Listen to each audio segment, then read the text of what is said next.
हरे कृष्ण। तो हम लोग chapter 18 conclusion of Bhagavad Gita कर रहे हैं और उसका भी कंक्लूजन में पहुंच चुके हैं हम लोग। कंक्लूजन का ही पर चल रहे हैं। तो देखिए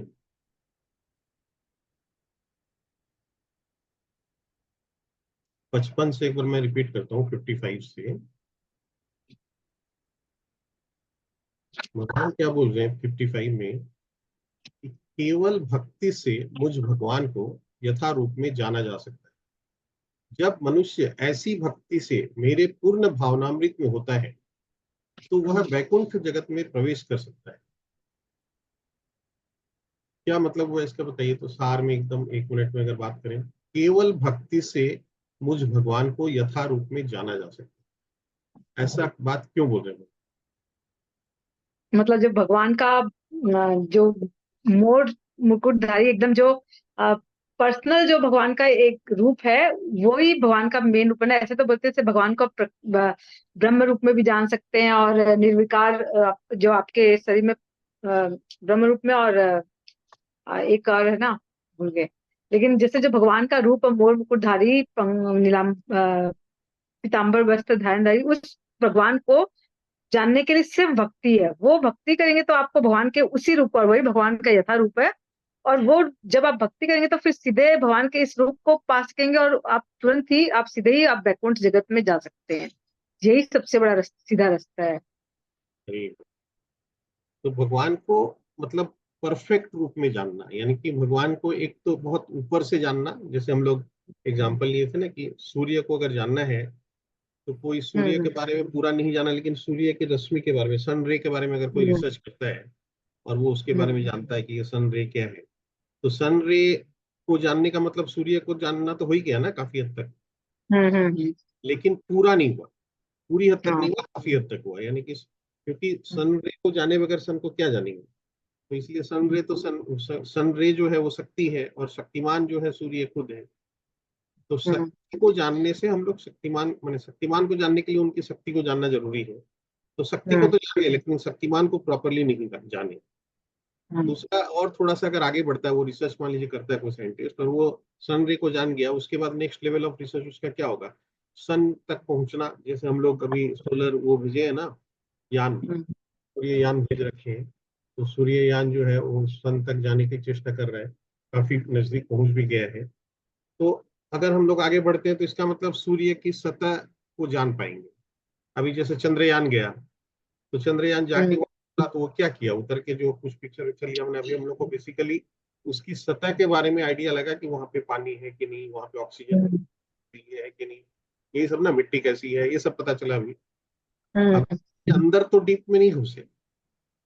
जैसे हम लोग हम्म ऊपर हैं तो पृथ्वी का तो एकदम डीप तक हम लोग को सारा मालूम है कि कहाँ कितना पानी है, हाँ, अंदर है, कितनी गहराई है, कितनी लंबाई है, कितनी, तो सब कुछ पता चल गया। हम्म तो इस चंद्र मून के बारे में तो अभी उतना पता नहीं चला, केवल सतह के बारे में थोड़ा जानकारी ले रहे हैं, पिक्चर्स विक्चर्स ले रहे हैं। वहाँ उतर पाएंगे कि नहीं, आदमी उतरेगा तो क्या होगा, कहीं कुछ बहुत ज्यादा हीट तो नहीं है, या एकदम कोल्ड तो नहीं है कि फ्रोजन हो जाएगा, ये सब। ठीक है ना। और उसके बाद नेक्स्ट लेवल पे जब वहां तक पहुंच जाएगा, वहां पे कंफर्टेबल हो जाएंगे, फिर क्या करेंगे, थर्ड लेवल पे जाएंगे, उसके एकदम अंदर तक, डीप तक जाने।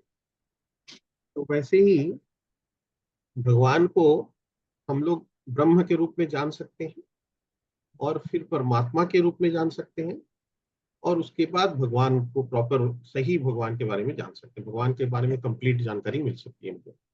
तो ब्रह्म रूप जो है वो एकदम इनिशियल स्टेज में हुआ, निराकार ब्रह्म, निर्विशेष ब्रह्म, जो कि निराकार रूप है भगवान का। उसके बाद परमात्मा के रूप में, वो भी निराकार रूप है भगवान का। भगवान बोलते हैं कि परमात्मा के रूप में मैं प्रत्येक जीव के हृदय में रहता हूँ, तो और उनको निर्देश देता हूँ, लेकिन वो तो निराकार रूप है, तो उनको तो हम लोग देख नहीं पाएंगे, लेकिन रियलाइज कर सकते हैं। और उसके बाद और ज्यादा डीप जाएंगे तो भगवान स्वयं, भगवान के को उनके ओरिजिनल रूप में देख सकते हैं, जान पाएंगे। और उनका ओरिजिनल रूप जो है, वो जो आप बताए कि मोर मुकुटधारी बंशीधारी जो है, वो उनका ओरिजिनल रूप है। तो भगवान को यानी कि कंप्लीटली जान पाएंगे, भगवान क्या है, क्या करते हैं, कैसे करते हैं, जो कुछ भी है वो सब कुछ जान पाएंगे। तो ये जो डिफरेंट लेवल में जानकारी है, ये जानकारी के लिए डिफरेंट स्टेजेस भगवत गीता में हम लोग पढ़े। क्या क्या पढ़े बताइए तो।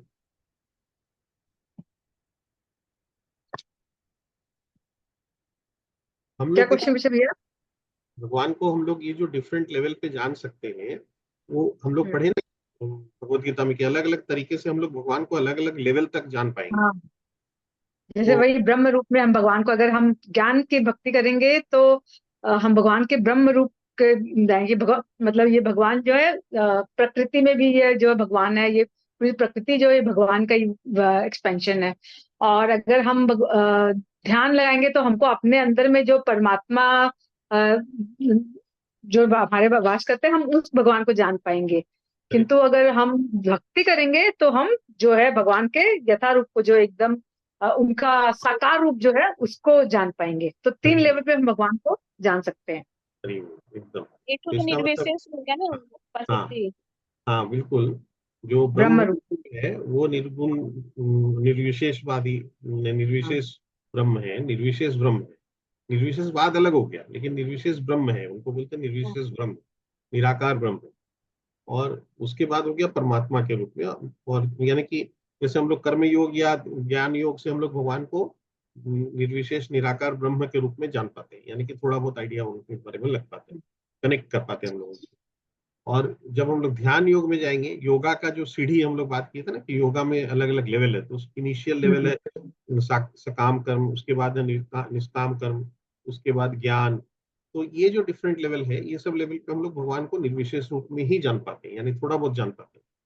और उसके ऊपर चढ़ेंगे तो ध्यान योग। तो ध्यान योग में हम लोग भगवान को परमात्मा के रूप में भगवान को अपने हृदय में दर्शन कर पाते हैं, है ना। क्योंकि ध्यान रूप में क्या होता है, हम लोग ध्यान लगा के अपने अंदर झांकते हैं, तो हम्म, अंदर झांकेंगे तो हम लोग परमात्मा का दर्शन होगा, क्योंकि अंदर भगवान परमात्मा के रूप में बैठे।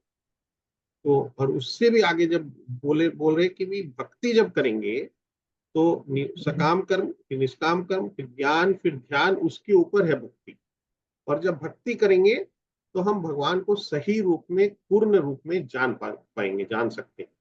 तो उसके लिए जरूरी है हमको भक्ति करना।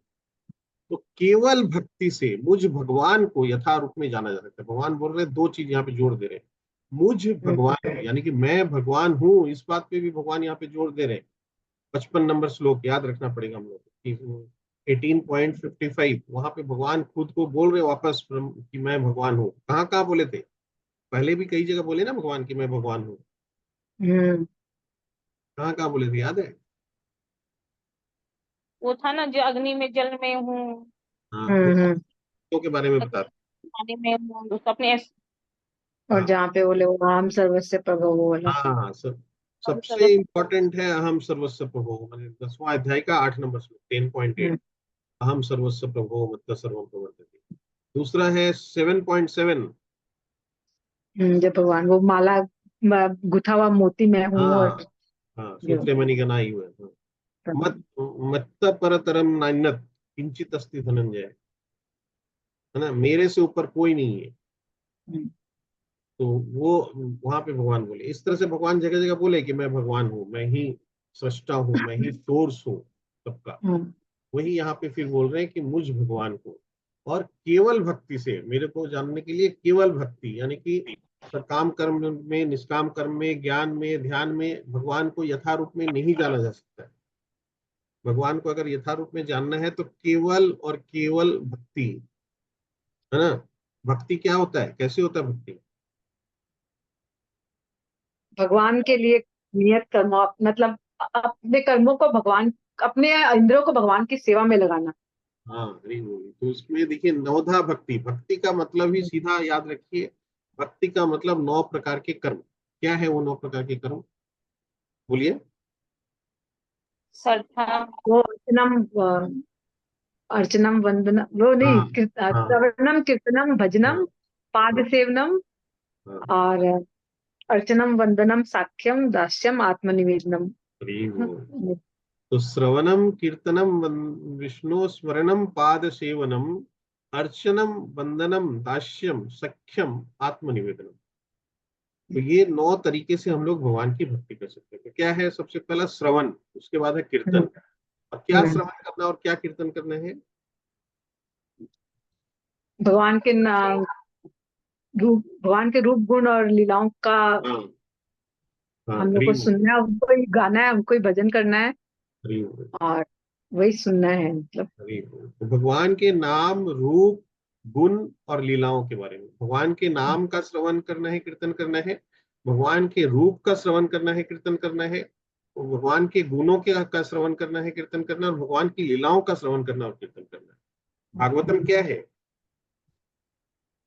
भगवान के भागवतम तो भगवान लीला की का लीलाओं का ही है, यही है ना। भगवान की भागवत, लीलाएं। हाँ। तो भगवान जो अलग अलग समय पे, अलग अलग युगों में अलग अलग हम्म, लीलाएं की है, उन सब का ही वर्णन है। तो उसमें हम्म। अल्टीमेटली मतलब भागवतम का भागवतम की मतलब, रचना ही इसीलिए हुई कि वो मतलब जैसे उसमें गीता में जो वो ज्ञान है, तो हाँ, जो एक मिसिंग हुआ था उसमें भगवान का जो ये जो साकार रूप में जो भगवान का जो चीज था वो उसमें मिसिंग था, इसके लिए फिर भागवतम की रचना की गई, भक्ति के लिए, बेसिकली भक्ति को और सुदृढ़ करने के लिए। वो गीता में मिसिंग नहीं था, वो वेद व्यास जी लिखे, चार हाँ, वेद लिखे, चार वेद, हाँ। ऋग्वेद, सामवेद, यजुर्वेद, अथर्ववेद। फिर वेद अच्छा। व्यास जी 18 पुराण लिखे। हम्म। उसके बाद फिर 108 उपनिषद लिखे। तो वेद हाँ, लिखे, पुराण लिखे, उपनिषद लिखे, इन सबको इतना कुछ लिखने के बाद भी वो एकदम अशांत थे। तब वो हाँ। नारद मुनि से के पास जाते हैं, तब नारद मुनि बोलते क्या बात है, इतना अशांत दिखो। तब वो बोलते कि मैंने इतनी रचना की, फिर भी मेरे को शांति नहीं मिल रही है। तो तब नारद मुनि ने कहा कि तुम जितने कुछ भी लिखे, लेकिन भगवान की जो शुद्ध भक्ति है उसके बारे में तुम नहीं लिखे। भगवान की जो भक्ति है वही जो परम हम्म, वो मैंने आश्रय है, इसके हम्म, बारे में तुमने नहीं लिखा। तुम बाकी कर्म कांड, वेदों में क्या है, कर्म कांड है वेदों में। तो बोले इन सब हम्म, तो लिख दिया, लेकिन उसका भी उद्देश्य भगवान को ही पाना है, लेकिन वो बहुत कठिन रास्ता है। तो अल्टीमेटली भक्ति जो सबसे ऊपर है और सबसे श्रेष्ठ है, हम्म, भक्ति के बारे में तुमने नहीं लिखा। हम्म। अब वेद व्यास जी भागवतम की रचना की। गीता गीता जी पहले लिखी गई कि भगवत गीता भागवतम? गीता जी तो भगवान ने बताया ना कि गीता जी भगवान कब सुनाए थे गीता जब वो जी। अर्जुन को कुरुक्षेत्र के मैदान में। हाँ, हाँ, नहीं, हाँ, तब वो बताया ना कि मैं बहुत, अर्जुन जब बोला कि आप बोल रहे हैं कि मैंने पहले, मैंने, भगवान बोले ना कि मैंने सबसे पहले ये ज्ञान सूर्य देव हाँ। विवस्वान को, मनु को दिया, दिया था। विवस्वान को दिया था, विवस्वान ने सूर्य हम्म, देव, और हम्म, उन्होंने मनु को दिया, और मनु ने हम्म, ईश्वर। और तो सूर्य देव को उन्होंने कब दिया था, सत्य युग में, मतलब हम्म, बहुत पहले, है ना। हम्म, और हम्म। के बाद बोले अर्जुन को, तो बोले अभी चूंकि वो ज्ञान छिन्न भिन्न कलयुग हो से गया था। पहले। हाँ, तो बोले कि वो जो परंपरा थी वो चूंकि छिन्न भिन्न हो गई है, टूट गई है हम्म, श्रृंखला, इसलिए अभी मैं वापस तुमको ये ज्ञान दे रहा हूँ। तो भगवत गीता का ज्ञान भगवान स्वयं दिए थे सूर्यदेव विवस्वान को, ठीक है ना। हम्म। और भागवतम जो है भगवान किसको सुनाए थे? वो नारद जी को क्या? ब्रह्मा जी को। ब्रह्मा जी। ब्रह्मा जी को 4 श्लोक में भागवत सुनाए थे। भगवान ने सुनाया क्या भागवतम भी? हाँ, भगवान ने ही हाँ। ब्रह्मा जी को भागवत सुनाए 4 श्लोक में। ओके। याद है 4 श्लोक क्या क्या है? मेरे को नहीं याद।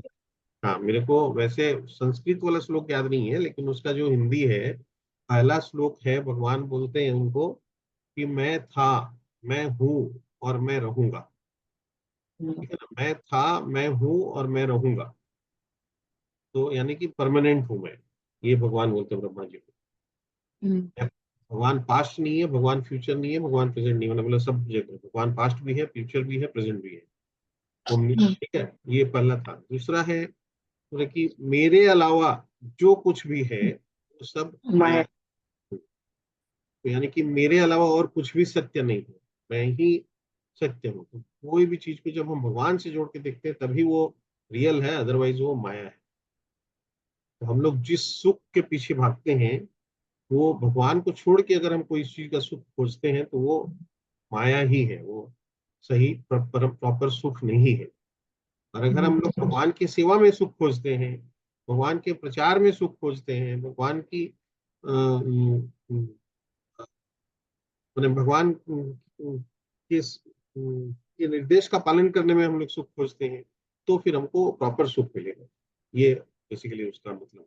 हम्म, कि जो कुछ भी, जितने भी प्रयास करते हैं, अगर भगवान को छोड़ के हम लोग अपने प्रयास कर रहे हैं, देखिए यही बातें आप देखेंगे, अगर थोड़ा सा सोचेंगे ना ध्यान से, तो हम लोग भगवत गीता में अभी तक जितना भी पढ़े, ये सारा घूम फिर के यही बातें बोलते हैं हर जगह, हम्म, कि कि भी भगवान को छोड़ के अगर हम कुछ भी प्रयास करेंगे, कुछ भी प्रयत्न करेंगे, कुछ भी करने की चेष्टा करेंगे, वो है ही नहीं रियल। हम सुख, हमको लग रहा है कि वो हमको सुख मिल गया, लेकिन वो बहुत क्षणिक सुख है, लेकिन वो किसी दुख का अंदेशा भी दे सकता है। लेकिन अगर हम लोग भगवान की सेवा में रहेंगे, भगवान के ऊपर भरोसा करके रखेंगे, भगवान के ऊपर डिपेंड करके चलेंगे, हम लोग हर चीज के लिए भगवान को क्रेडिट देंगे, हर चीज में भगवान को उनको मालिक मान के चलेंगे, सारा चीज का ओनरशिप भी उनको दे के रखेंगे, तब हमको वो प्रॉपर सुख मिलेगा। फिर वो हम भ्रम में नहीं रहेंगे। ठीक है ना, ये उसका शायद मेन। शायद दुख का कारण ही यही है कि हम अपने आप को परम भुक्ता और परम कर्ता मानते हैं। हम अपने आप को परम कर्ता मानते हैं, इसलिए हम दुख में चिंता में रहते हैं। हम अपने आप को कंट्रोलर समझते हैं, क्योंकि हमको मालूम ही नहीं है कि हम कंट्रोल हमारे हाथ में है ही नहीं। नहीं और नहीं जो हम जो क्षणिक सुख भोग भोग करके हम जो क्षणिक सुख प्राप्त करते हैं, वो क्षणिक है, ये हमको समझ ही नहीं आता। तो हम नहीं, अपने आप को जो भोक्ता मानने का भूल करते हैं, उससे ही दुख होता है। करेक्ट। नहीं वो तो इसलिए, तो बोले कि भाई, तो ये दूसरा है कि मेरे अलावा जो कुछ भी है सब मैं। तीसरा वो बोलते हैं कि आ, तीसरा क्या था? हाँ, मैं जैसे आकाश हर जगह पे है ना, आकाश क्या है? आकाश यानी स्पेस। तो हम्म। स्पेस जैसे हर जगह पे है, उसी तरह बोल रहे हैं, मैं हम्म। हर जगह पे हूँ, भगवान बोल रहे हैं। आप सुन रहे, भगवान मैं हर जगह पे हूँ, इसका मतलब ओमनी प्रेजेंट, मैं ओमनी प्रेजेंट हूँ, भगवान हर जगह पे। हम्म। ऐसी कोई जगह नहीं है जहाँ भगवान है नहीं। और चौथा वो बोल रहे हैं, सदा सर्वत्र मुझे देखो। हम्म। मेरे को हर जगह देखो तुम, यानी कि याद रखो, ध्यान रखो कि मैं हूँ वहाँ पे। ये चार श्लोक में भगवान भागवतम सुनाए। किसको सुनाए? ब्रह्मा जी को। तो अब अगर जो आपका प्रश्न था कि पहले भागवतम सुनाया गया कि, गीता। ये जो चार श्लोक की भागवतम की पहले बात करते हैं, उसके बाद में ब्रह्मा जी ने नारद मुनि को भागवतम सुनाया 10 श्लोकों में। वो हम्म। जो चार श्लोक में उनको जो ज्ञान मिला, उसी ज्ञान को उन्होंने नारद मुनि को दिया 10 श्लोकों में। और नारद मुनि ने व्यास देव जी को वो ज्ञान दिया, वही ज्ञान 100 श्लोकों में, 100। ठीक है। और फिर व्यास देव जी ने उसी ज्ञान को भागवतम में संरचना की। पूरा ये जो ये 18,000 श्लोकों, उसको कन्वर्ट किया। समझ में आया? ये 18,000 श्लोकों हम्म। में व्यास देव जी ने बनाया। तो अब पहले भगवत गीता का ज्ञान दिया गया कि पहले भागवतम का ज्ञान दिया गया? फिर तो ये होता है, या तो संरचना की बात करें तो संरचना तो व्यास देव जी ने की 18,000 श्लोक में, जो हम लोग देख रहे हैं। तो मुझे हम्म। लगता है कि ये तो बहुत बाद हुआ होगा, ये मेरे को स्पेसिफिक आइडिया नहीं है, लेकिन मुझे हम्म। तो बहुत बाद हुआ होगा। और भगवान ने विवस्वान को, सूर्यदेव को दिया होगा, वो बहुत पहले सत्ययुग में दिया होगा। और या ऐसा हो सकता है, मेरे को पता नहीं, मुझे से पूछना पड़ेगा कि जैसे मान लीजिए, अ, अगर हम लोग ओरिजिनल जो चार श्लोक की भागवत की बात करें, तो वो तो भगवान ने ब्रह्मा जी को दिया। तो एक चीज देखिए, ब्रह्मा जी कौन है? प्रथम पुरुष जो। ब्रह्मांड के प्रथम पुरुष। हम्म। ठीक है ना। और प्रत्येक ब्रह्मांड में एक ब्रह्मा जी है। हम्म। ब्रह्मांड तो असंख्य है, और प्रत्येक हम्म। ब्रह्मांड में एक ब्रह्मा जी है। हम्म। और बोल रहे हैं भगवान कारण सागर में लेटे हुए हैं, और उनके लोमकूप से इतने इतने ब्रह्मांड। ब्रह्मांड के।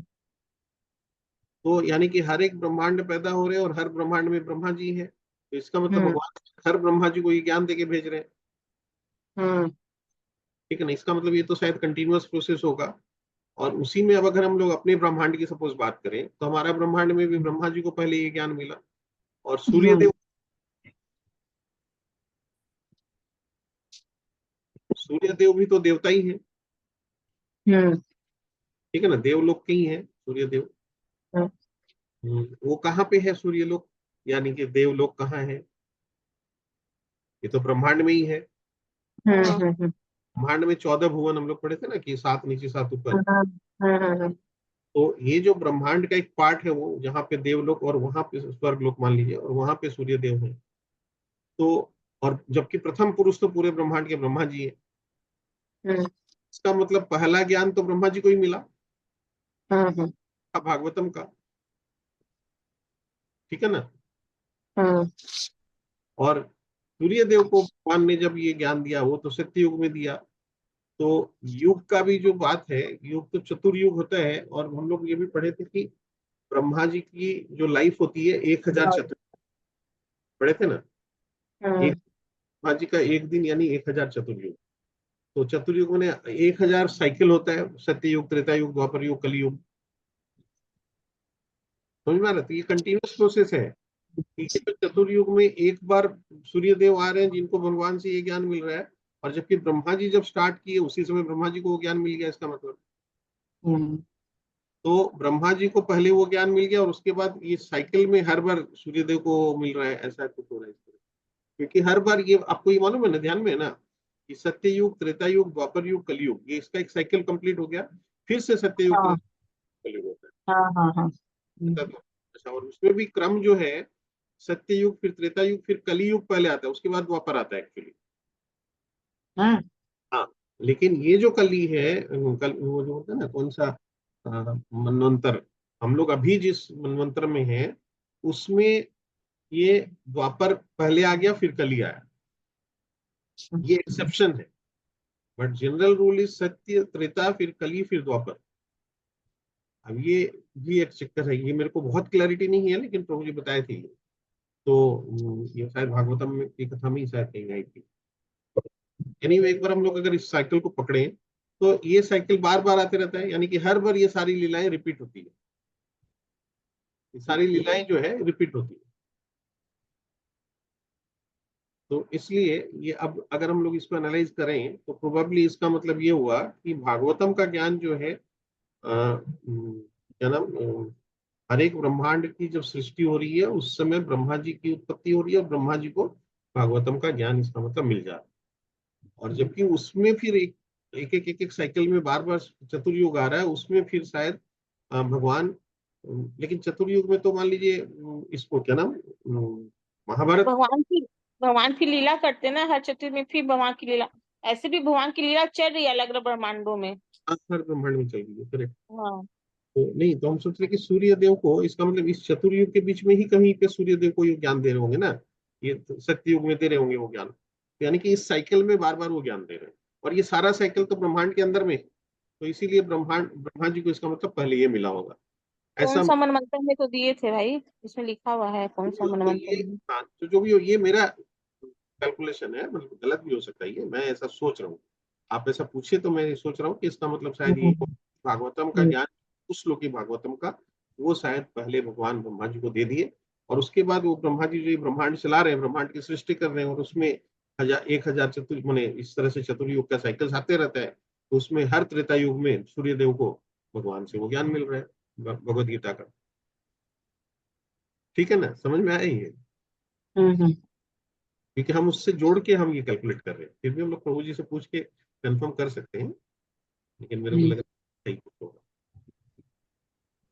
तो अब हम लोग वापस आते हैं इस टॉपिक पे कि केवल भक्ति से मुझ भगवान को यथारूप में जाना जाता है। तो इसके लिए भक्ति बहुत जरूरी है। और भगवान और एक जगह बोले ना, दैवी हिस्सा गुणमयी मम माया दुरत्या, बोले मेरे को अर्जुन देखना इतना इजी नहीं है। माया, बोले जैसे बादल ढके रहते तो हम लोग सूर्य को देख नहीं पाते हैं, वैसे ही माया का बादल ढका हुआ है, तुम मेरे को देख नहीं पाओ, कोई भी प्राणी मेरे को देख नहीं सकता है डायरेक्ट। तो अगर मेरी कृपा होगी, उसको दिव्य चक्षु प्रदान करेंगे तभी वो मेरे को देख पाएगा। तो कब होगा? जब तुम शुद्ध भक्ति में लिप्त हो, जब भगवान की शुद्ध भक्ति में हम लगेंगे तभी हमको वो दृष्टि मिलेगी। तभी हम माया का पर्दा हटा के हम भगवान का दर्शन कर पाएंगे। तो इसलिए भक्ति के बारे में भगवान बार बार बोल रहे हैं कि केवल भक्ति ही एकमात्र उपाय है मेरे को जानने का। और भक्ति का डेफिनेशन हम लोग पढ़ लिए, रिपीट कर लिए कि भाई भगवान के नाम, रूप, गुण और लीलाओं का श्रवण और कीर्तन। इसीलिए चैंटिंग, हम लोग बार बार एक लाइन में चैंटिंग का क्यों क्यों बोलते हैं कि चैंटिंग करने से क्या लाभ? कि हमारी चेतना शुद्ध होती है, निर्मल होती है। और चेतना शुद्ध होना और निर्मल होने का मतलब क्या है? कि हमको ये एहसास होना कि मैं शरीर नहीं, आत्मा हूँ, भगवान का अंश हूँ, शाश्वत अंश। भगवान हमारे अंशी हैं।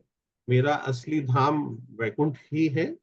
और मैं यहाँ पे इंसिडेंटली आ गया, और मेरे को यहाँ, ये मेरा परमानेंट घर नहीं है, मेरे को वापस अपने घर ही जाना है, और उसके लिए मेरे को भक्ति ही करनी पड़ेगी, अपने अंशी की सेवा करनी पड़ेगी। मैं अगर अपनी इंद्रियों को अपनी इंद्रिय तृप्ति में लगा दूंगा तो नहीं होगा, ये निकल नहीं पाएंगे।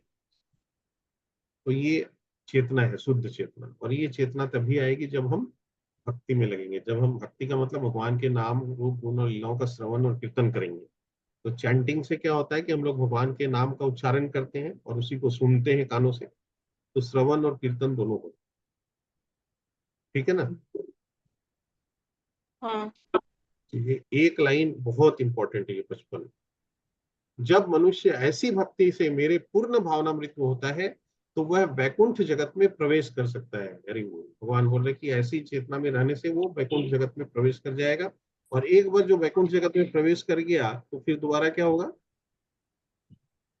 फिर वो वापस इस जगत में नहीं है। वापस नहीं आएगा इस जगत में, लौट के कभी नहीं आएगा। परमानेंट, इसका मतलब लिमिटेशन। फिर देखिए 56 नंबर में क्या बोल रहे हैं, मेरा शुद्ध भक्त मेरे संरक्षण में समस्त प्रकार के कार्यों में संलग्न रहकर भी मेरी कृपा से नित्य तथा विनाशी धाम को प्राप्त होता है। बताइए, मतलब जो मेरा शुद्ध भक्ति में लगा हुआ है वो मेरे संरक्षण में रहता है। भगवान खुद बोल रहे हैं कि मैं उसकी रक्षा करता हूँ, वो मेरे संरक्षण में रहता है। और चूंकि वो मेरे संरक्षण में रहता है तो वो सब प्रकार के कार्यों में रहते हुए भी, संलग्न रहते हुए भी, फिर भी चूंकि मेरी कृपा उसको मिली रहती है तो वो एकदम अविनाशी धाम को प्राप्त होगा, इसमें कोई संदेह नहीं। इसका इस तरह से जोड़ देंगे भगवान ने। 57 में बोल रहे, सारे कार्यों के लिए मुझ पर निर्भर रहो और मेरे संरक्षण में सदा कर्म करो, ऐसी भक्ति में मेरे प्रति पूर्णतया सचेत रहो। तो सारे कार्य के लिए मुझ पर निर्भर रहो, जो कुछ भी करना है। हम लोग पढ़े थे ना,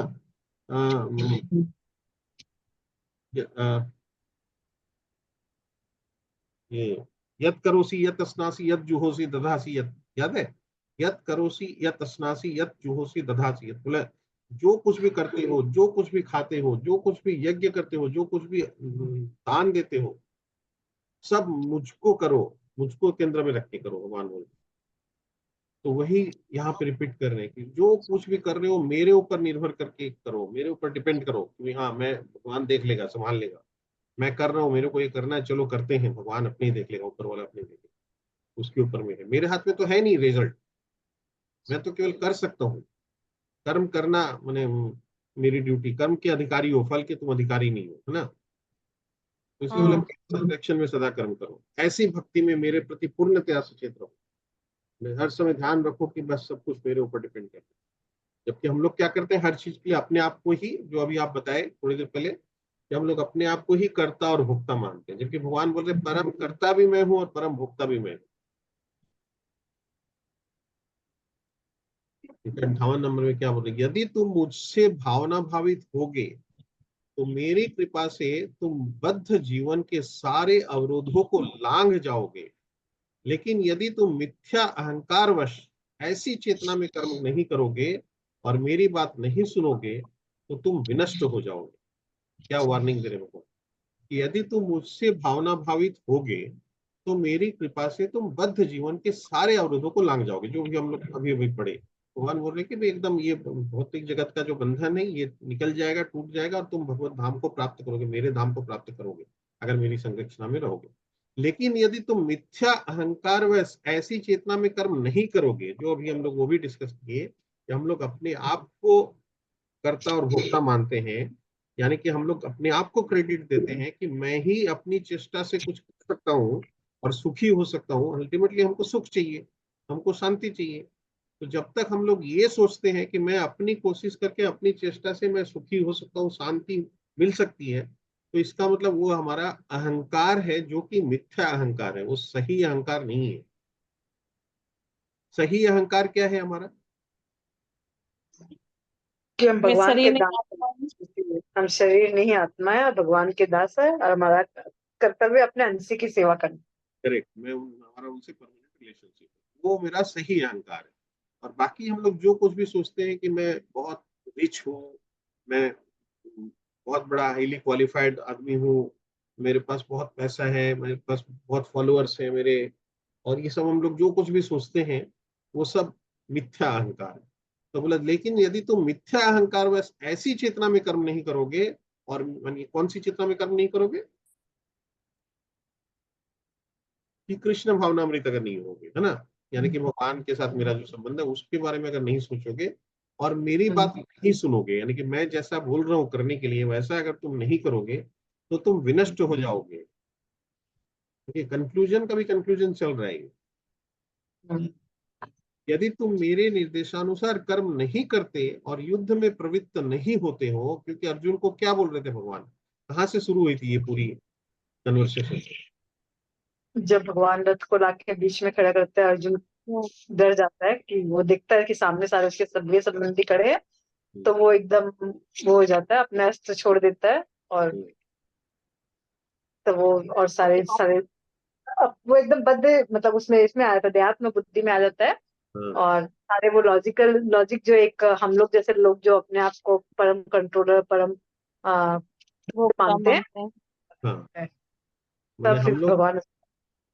हम लोग अपने आप को हर चीज का रिस्पॉन्सिबल बना देते हैं ना, ओनर हम्म रिस्पॉन्सिबल, हम लोग अपने अपने आप को रिस्पॉन्सिबल को समझते हैं। हम्म तो वही अर्जुन कर रहा था, एक से एक तर्क दे रहा था, और फिर वो हम्म सब तर्क देते थे, फिर उसको वो विषादग्रस्त हो जाता है कि नहीं इन सबको मैं क्यों मारूं, क्यों युद्ध करूं, और वो युद्ध करने से मना कर लेता है। तो ऐसी स्थिति में वो भगवान बोल रहे हैं कि मेरे निर्देशानुसार अगर कर्म नहीं करते और यदि तुम युद्ध में प्रवृत्त नहीं होते हो, क्योंकि भगवान चाहते थे युद्ध करो, तो बोला अगर तुम युद्ध नहीं करोगे तो तुम कुमार्ग पर जाओगे, तुम्हें अपने स्वभाववश युद्ध में लगना पड़ेगा। स्वभाव मतलब क्षत्रिय का स्वभाव, हम्म अपने स्वभाववश युद्ध करना में लगना पड़ेगा। तुम चूंकि क्षत्रिय हो तो क्षत्रिय धर्म तुम्हारा स्वभाव है युद्ध करना, तो तुमको युद्ध करना पड़ेगा। तो यानी कि अपना क्या धर्म बोलते हैं उसको, स्वधर्म। स्वधर्म। स्वधर्म को निभाना पड़ेगा। अपना अपना स्वधर्म निभाना बहुत जरूरी है। फिर देखिए यहाँ बोल रहे हैं, इस समय तुम मोहवश मेरे निर्देशानुसार कर्म करने से मना कर रहे हैं। मतलब तुम चूंकि मोहग्रस्त हो गए हो। मोहग्रस्त मतलब कैसे मोहग्रस्त हो गया अर्जुन? अपने आप को शरीर मान बैठा। हाँ, अपने आप को शरीर मान बैठा और इन सबको सगे संबंधियों के साथ अपने आप को जोड़ रहा हम्म है। ये मेरे हम्म मेरे पितामह है, ये मेरे मामा है, काका है, भाई है। जबकि वो तो सब उसके शरीर के संबंधी है। फिर बोल रहा आत्मा है में कि तो कभी, हाँ, आत्मा तो न कभी मरता है, तो वो सारे ही रहेंगे। अरे वो, और फिर वो बोल रहा है कि इन सबको मार के मैं क्या भोग करूंगा, राज्य भोग का करके क्या होगा। तो भोग की बात कर रहा हूँ, है ना। हम्म हम्म। क्या है कि मैं भीख मांगू, यानी कि वो अपने आप को ही मालिक मान बैठा है, वही डिसाइड हम्म करेगा कि क्या करना है और क्या नहीं करना है। देखिए ये सारा मोह है। तो बोला कि कुरु डायनेस्टी खत्म हो जाएगा, वो उसके लिए भी अपने आप को जिम्मेवार बता रहा है। हम्म ये सब मोह है, मोह, अटैचमेंट। तो इस समय तुम मोह बस मेरे निर्देशानुसार कर्म करने से मना कर रहे हो, लेकिन हे कुंती पुत्र, तुम अपने ही स्वभाव से उत्पन्न कर्म द्वारा बाध्य होकर वही सब करोगे। तो चूंकि तुम क्षत्रिय हो, तो तुम you are mandatorily required to fight, करना ही पड़ेगा तुमको, तुम्हारे पास कोई ऑप्शन नहीं है, चॉइस नहीं है। ये कितना इंपॉर्टेंट कंक्लूजन है भगवत गीता का। यहाँ तक हम लोग पढ़े थे। अब हम लोग 61 ऑनवर्ड्स हम लोग करते हैं। हाँ, कौन पढ़ेगा? अमृता माता जी आप पढ़ेंगे 61?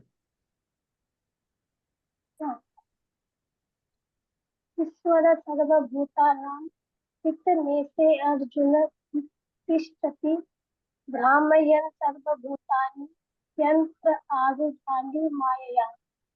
हे अर्जुन, परमेश्वर प्रत्येक जीव के हृदय में स्थित है और भौतिक शक्ति से निर्मित यंत्र में सवार की भांति बैठे समस्त जीवों को अपनी माया से घुमा रहे हैं। तात्पर्य, अर्जुन परम ज्ञाता न था और लड़ने या न लड़ने का उसका निर्णय उसके क्षुद्र विवेक तक सीमित था।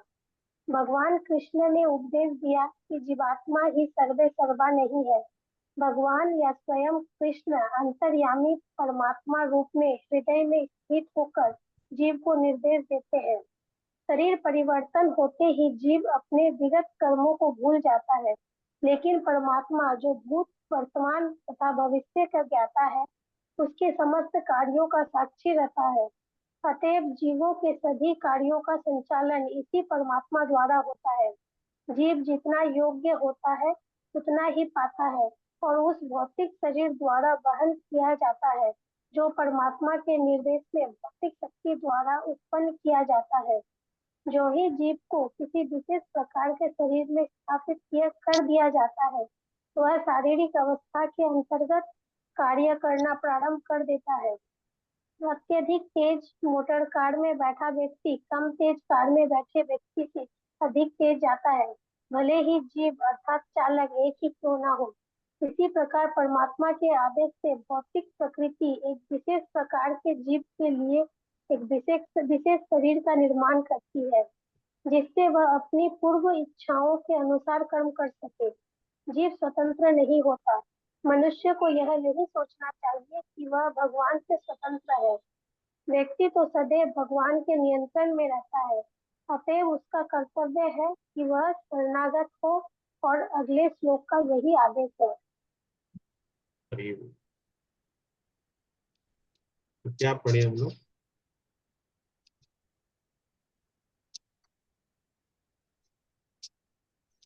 हे अर्जुन, परमेश्वर प्रत्येक जीव के हृदय में स्थित है और भौतिक शक्ति से निर्मित यंत्र में सवार की भांति, देखिए, भौतिक शक्ति से निर्मित यंत्र में सवार की भांति बैठे समस्त जीवों को अपनी माया से घुमा रहे हैं।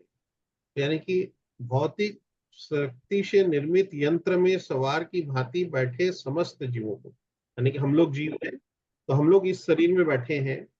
कोई किस शरीर में है, कोई किस शरीर में, बोले ना मनुष्य योनि भी 4 लाख है।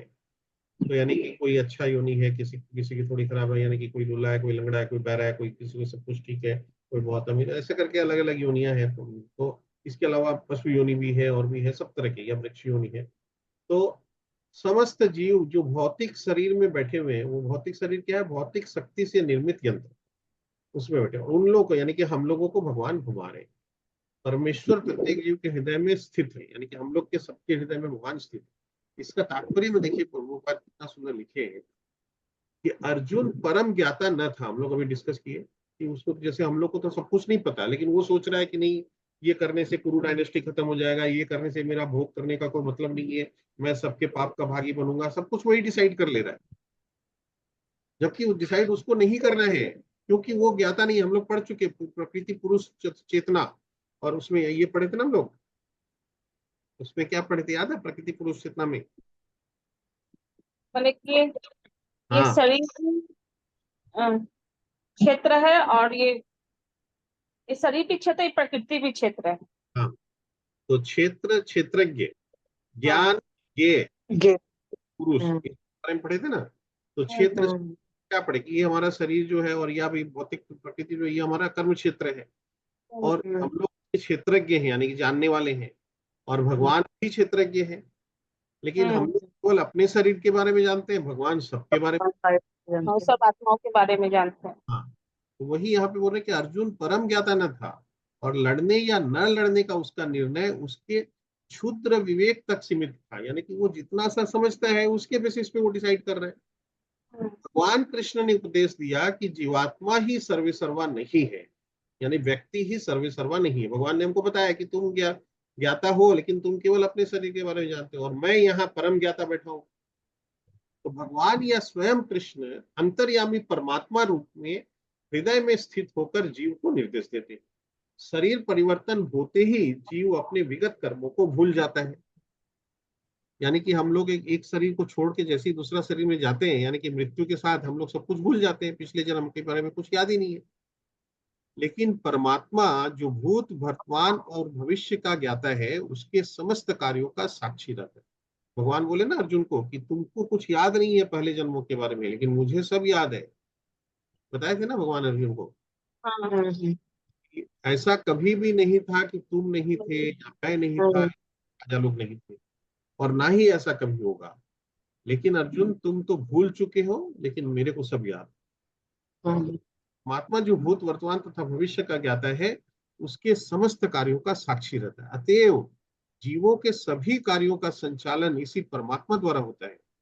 जीव जितना योग्य होता है उतना ही पाता है और उस भौतिक शरीर द्वारा वहन किया जाता है, जो परमात्मा के निर्देश में भौतिक शक्ति द्वारा उत्पन्न किया जाता है। यानी कि यो जो शरीर है हमको भगवान के निर्देश के अनुसार मिला, और वो भी कैसे मिला, हम लोग जितना योग्य है, यानी कि हम लोग जैसी योग्यता के अनुसार कार्य करते हैं उसके अनुसार हमको अगला जीवन मिलता है।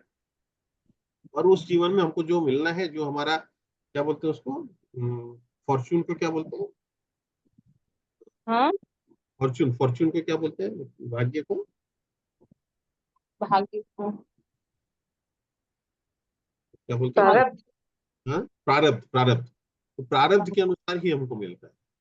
तो जीव जितना योग्य होता है उतना ही पाता है और उस भौतिक शरीर द्वारा वहन किया जाता है, जो परमात्मा के निर्देश में भौतिक शरीर द्वारा उत्पन्न किया जाता है।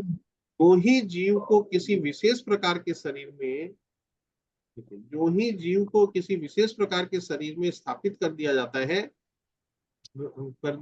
है, वह शारीरिक अवस्था के अंतर्गत कार्य करना प्रारंभ कर देता है। यानी कि अगर किसी को हिरण का शरीर मिल गया तो उसके अनुसार कार्य कर रहा है, किसी को हाथी का शरीर मिल गया तो उसके अनुसार कार्य कर रहा है, किसी को मनुष्य शरीर मिल गया तो उसके अनुसार कार्य कर रहा है, जो ही तो करना प्रारंभ कर देता है। अत्यधिक तेज मोटर कार में बैठा व्यक्ति कम तेज कार में बैठे व्यक्ति से अधिक तेज जाता है, भले ही जीव अर्थात चालक एक ही क्यों ना हो। यानी कि चालक दोनों में ही जीव है, दोनों ही बराबर है, लेकिन एक स्पीड में जा रहा है, एक स्लो जा रहा है। तो उसी तरह हम लोग जिस गाड़ी में बैठे, मैंने कोई बैलगाड़ी में जा रहा है और कोई मोटरसाइकिल में जा रहा है और कोई बस में जा रहा है, तो सबका स्पीड अलग अलग है। तो उस तरह से बोल रहे हैं कि भी हम लोग को जैसा शरीर मिला उसके अनुसार हम आगे बढ़ते हैं, प्रोग्रेस करते हैं। तो अत्यधिक भले ही एक क्यों ना हो। इसी प्रकार परमात्मा के आदेश से भौतिक प्रकृति एक विशेष प्रकार के जीव के लिए एक विशेष शरीर का निर्माण करती है, जिससे वह अपनी पूर्व इच्छाओं के अनुसार कर्म कर सके। पूर्व इच्छा देखिए, ये प्रारब्ध है कि पहले हम लोग जैसी इच्छा किए थे, जैसे किसी की आसक्ति हिरण के प्रति, हम लोग पढ़े थे ना, राजा कौन से राजा थे, ये तो हिरण जो भरत किसके राजा, लिए? भरत राजा जो है हम्म, वो इतने भक्त थे भगवान के, और उनकी आसक्ति जो है लास्ट लाइफ के अंतिम स्थान वो हिरण के प्रति आसक्ति हो गई, तो उनको हिरण का शरीर मिल गया। तो इसलिए बोल रहे कि जिससे वह अपनी पूर्व इच्छाओं के अनुसार कर्म कर सके। कोई मांसाहारी होता है तो उसको मांसाहारी वाला शरीर मिलता है, यानी कि मान लीजिए शेर का शरीर मिल जाएगा कि वो मांस खाएगा, उस तरह का। तो जैसी उसकी इच्छा जैसे करता है, मैंने जिस तरह से वो चाहता है, जैसी उसकी टेंडेंसी है, भगवान उसको वैसी योनि दे देते हैं। जीव स्वतंत्र नहीं होता। मनुष्य को ये नहीं सोचना चाहिए कि वह भगवान से स्वतंत्र है। व्यक्ति तो सदैव भगवान के नियंत्रण में रहता है, अतएव उसका कर्तव्य है कि वह शरणागत हो। और अगले श्लोक का यही आदेश है कि शरणागत, भगवान के शरणागत हमको होना चाहिए, क्योंकि हम लोग स्वतंत्र नहीं है, हम लोग इंडिपेंडेंटली कुछ भी डिसाइड नहीं कर सकते। हम लोग जैसा चाहे वैसा कर भी नहीं सकते, जैसा चाहे वो पा भी नहीं सकते हैं। तो हम सारा कुछ कंट्रोल अल्टीमेट कंट्रोलर भगवान है, इसलिए बोल रहे हैं स्वतंत्र होने की। पढ़िए 62 नंबर, निशा माता जी आप पढ़िए।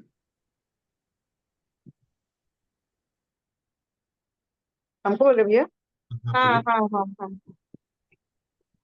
तमेव शरणं गच्छ सर्वभावेन भारत, तत्प्रसादात् परां शांतिं स्थानं प्राप्स्यसि शाश्वतम्। हे भरत, हे भारत, सब प्रकार से उसी की शरण में जाओ।